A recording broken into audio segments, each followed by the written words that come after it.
बदले करीब 620 कैदियों को आजाद किया जाना था।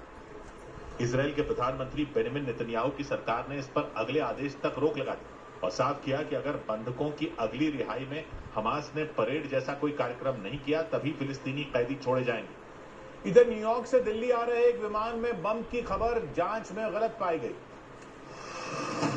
न्यूयॉर्क से दिल्ली आ रही अमेरिकन एयरलाइंस एक फ्लाइट में बम होने की खबर फर्जी निकली। एक रोज पहले धमकी मिलने के बाद फ्लाइट को रोम डायवर्ट कर दिया गया था। फ्लाइट में 199 यात्रियों समेत 15 चालक दल के सदस्य मौजूद थे। अमेरिकी स्पेस एजेंसी नासा समेत वहां की कई सरकारी एजेंसियों ने एक सरकारी फरमान का विरोध शुरू कर दिया। सरकारी खर्चों में कमी लाने के मकसद से इलॉन मस्क की अगुवाई में बने विभाग डीओजी ने इन एजेंसियों के कर्मचारियों से उनके काम का हिसाब मांगा था। इस पर नासा ने उन एजेंसियों से अपील कर दी कि वो कोई जवाब न दें। विदेशी निवेशकों की लगातार बिकवाली और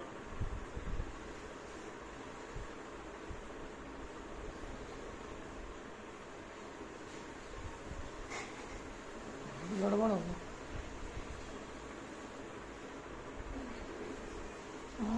अमेरिका की टैरिफ पॉलिसी की वजह से भारतीय शेयर बाजार एक बार फिर गिरकर बंद हुए। सेंसेक्स 856 अंक गिरा तो निफ्टी लुढ़ककर 22,552 के स्तर पर आ गई। मिड कैप और स्मॉल कैप इंडेक्स में भी भारी बिकवाली रही, जिसकी वजह से निवेशकों की संपत्ति 4,22,000 करोड़ रुपए डूब गई। ऑटो और एफएमसीजी को छोड़कर दूसरे सभी सेक्टरों के शेयरों में गिरावट रही।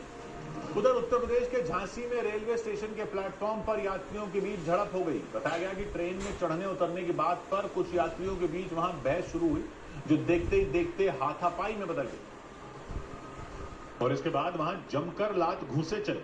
मामूली बात पर भिड़े यात्रियों के दो पक्ष एक दूसरे को मारते दिखाई दिए। कई लोग लगातार थप्पड़ जड़ रहे थे तो कई लोग लात पर लात बरसाते नजर आए। इस दौरान एक आदमी ने दूसरे आदमी के बाल पकड़कर जोर से खींच दी।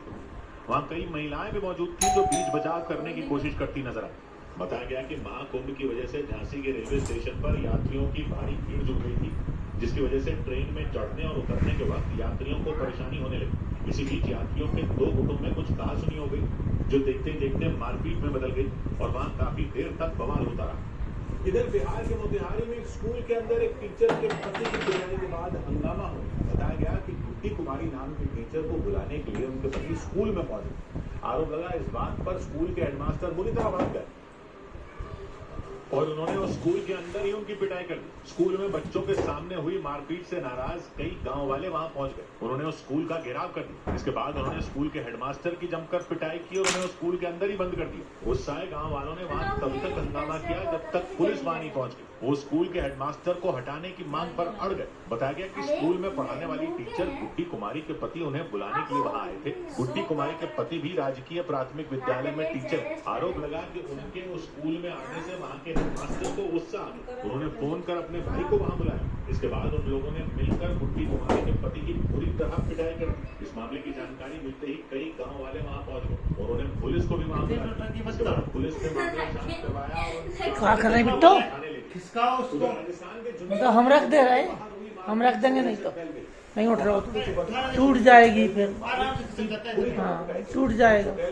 तोड़फोड़ की भी इस मारपीट में उस होटल के मालिक के हाथ और पैर टूट गए क्योंकि उन बदमाशों ने अंधाधुंध उन पर लाठियां बरसाना शुरू कर दिया।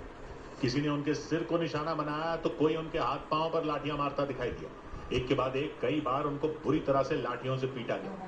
ये मारपीट राजस्थान के झुंझुनू में the mountain hotel and family restaurant के बाहर हुई। वहां उन बदमाशों ने उस होटल के मालिक को इतनी बुरी तरह पीटा कि उनके हाथ पैर टूट गए।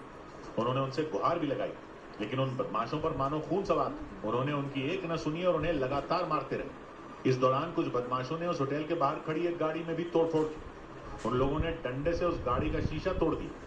इतना ही नहीं, उस गाड़ी को एक दूसरी गाड़ी से पीछे से कई बार टक्कर भी मारी, जिससे उस गाड़ी की सूरत ही बिगड़ गई। इसके साथ ही उन्होंने उस गाड़ी के नजदीक खड़े एक स्कूटर को भी तोड़ दिया। इससे भी जब उन बदमाशों का मन नहीं भरा तो उन्होंने उस होटल में लगे शीशे भी तोड़ दिए। पुलिस ने इस मामले में एफआईआर दर्ज कर ली। इधर दिल्ली में विधानसभा सत्र के पहले देख लो इंडिया का हाल है, देख लो मालिक है सब मारो कि दुर्गति हो गई की, तोड़ ताड़ दो बिल्कुल पूरा। इतना गुंडागर्दी इंडिया में है, इतना गुंडागर्दी किसी भी देश में नहीं है। दुबई में नहीं है, सऊदी अरब में नहीं है। जितना अत्याचार देखो, सारे अत्याचार इंडिया में है। पक्का कह रहा है इंडिया अच्छा है। सरकार बनने के बाद आम आदमी पार्टी ने उसी मुद्दे को लेकर हंगामा